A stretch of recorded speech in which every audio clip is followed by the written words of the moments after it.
So kanidang adlaw day no day dire jud napita day no magasgas jud ni akong pagkapiling gwapa ani ba please. Kay lagi day duha ka client ako day no inana og klase og mga buhok. Og damage na ilang buhok day no og dry og rubberized na. O di ba day complete ingredients ang mga buhok sa piling gwapa ani ay please lang.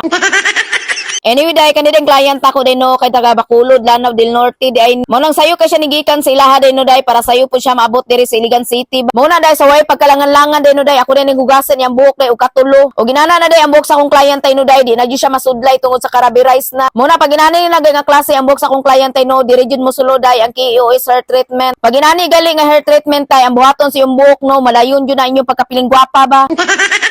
Kaya lagi oy dili na mo samot og kadamage ang inyong buhokan. Mas makatabang pa ni sa inyong buhok day no day ug makanindot panigbalik sa inyong buhok. Pero kani nga hair treatment day no day unhan ang tamudaan day no day nga medyo mahal jud ni ang KOS hair treatment. Mao na kay mga piling gwapa makay mo sa tanan day no day ay daagwantahan ninyo ang kamahal oy.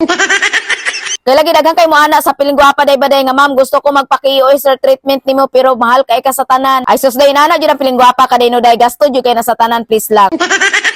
Muna day para makasuway mo aning keratin off street day no ay panglinding siguro mo sa Bombay day oy. Sharo lagi na day og di na mo tulid yung buhok day no day og makapanglinding mo sa Bombay ba. Anyway day balik dito sa akong trabaho ani no. Kay lagi ba marag naamong naman oning Bombay ani trabaho aba please lang.